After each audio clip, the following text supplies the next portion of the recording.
Alright, we're going to go over Group 1 strategy to down 10-man Blood Queen right now. We'll be using 2 tanks and 2 healers. Healers really got to be on the ball. This is a pretty difficult fight to heal. We'll talk about raid placement first. If you look at the center of the room, you're going to see a circle. It's going to have 4 points on it. So what we did is we had one ranged on each one of the points and the 2 healers in the middle across from each other. The reason your range will need to spread out is occasionally she'll throw a blood bolt out, which will hit a target and do AoE damage to the target, and people are near it. It hits Narkuru here on the left shortly, if you watch right there. That's what you're looking out for. As far as tanks, you guys are going to stack on top of each other. The off tank really doesn't do anything but soak up hits from a debuff she'll put on you. Basically, the closest target to the main tank will also take the damage that he takes. As far as melee goes, you'll take your normal position directly behind the boss in DPS. Now there are 2 abilities she's going to put on random raid members. The first one is the Enveloping Shadows. This works exactly like Lord Jaraxxus' Fellfire. He's going to put a debuff on you that's going to drop little purple flames around the map. You got to run. However, it ticks a lot faster and it hits a lot harder than Jaraxxus's. So as soon as you get it, you need to run out and around the raid, not through it. The next power she's going to do is she's going to link 2 raid members. Those 2 raid members are going to run to the same spot. In Group 1, if you look at the map, you'll see a blue diamond in the center of the circle. That is a link-up point. Due to latency issues, we didn't want people running directly at each other because a lot of times they pass each other 2 or 3 times before the debuff burned off.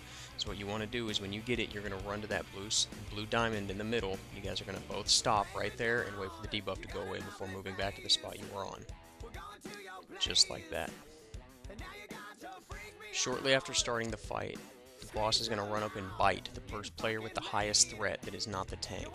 This player is going to get a buff on them. It's going to do 100% increased damage and deal absolutely no threat.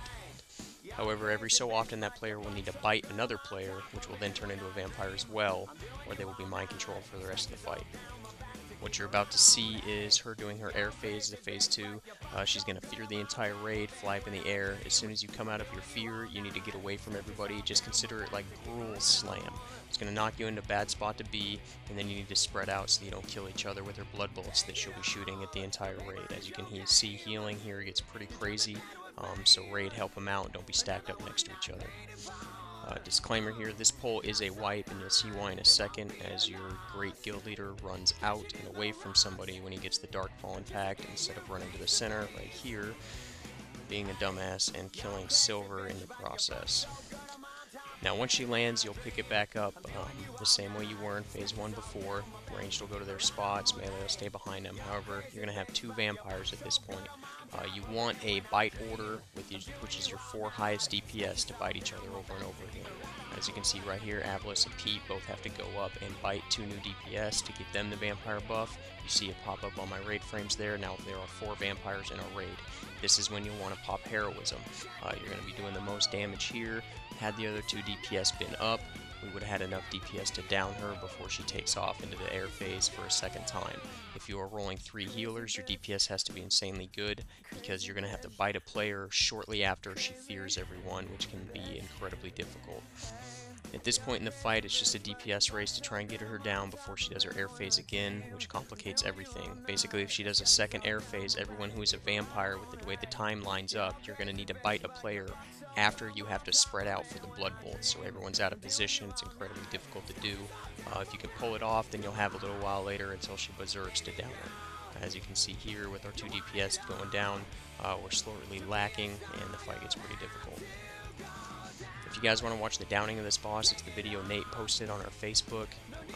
That was our second poll. This one's our first poll. But mostly this shows you the strat and everything you gotta do.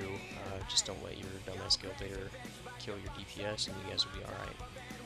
What you're about to see is her second air phase. The reason why this is so difficult is because after you all spread out, you then have to come back in and bite your targets to turn them into vampires, or 4 your raid members are about to get mind controlled. What you see here is vampires freaking out because they're slowly running out of time before they have to bite someone. The trick to this part right here is to stay spread out throughout the air phase. You will have a few seconds to actually bite another player after she lands, and that is when you have to do it. You have to be very quick, but if you guys clump up, you're going to see raid damage like that, and you're going to see a wipe.